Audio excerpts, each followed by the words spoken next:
Today I get to spend a few minutes with Jake before he heads out to do a show.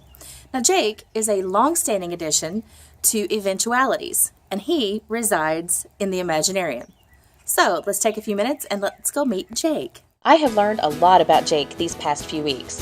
He grew up a racehorse, but had a little too much of a rebel in him to stay in racing. He didn't have the focus for being a sports superstar. He loved entertainment.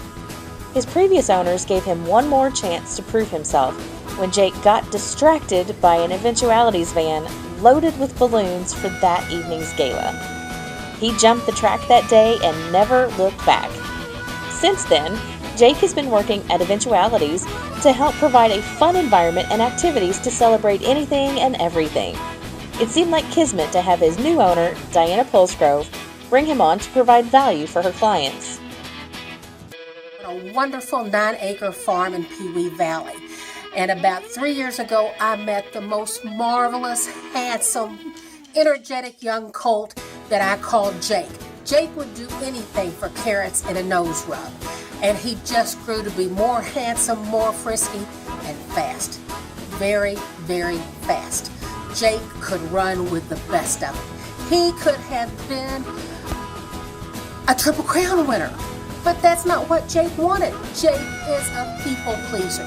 He just wants to be a part of the crowd. He wants to lead the party in the parade. He will do anything for carrots or a smile or to make a small child laugh. Jake was finally in a place he could be what he was born to be, a show horse. He has an active calendar. He attends many premiere parties, galas, and events around Kentucky, and has a heart for service. He can be seen spending winters with the elderly and comes back for charity balls and derby events in the spring. Jake has made others feel like winners in his presence, and has had the honor of being with high-ranking government officials, thus being cleared by the Secret Service.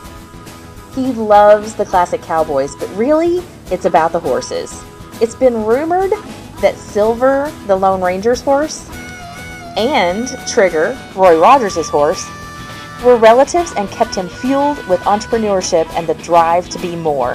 Another relative, Mr. Ed, was where Jake got his creative inspiration.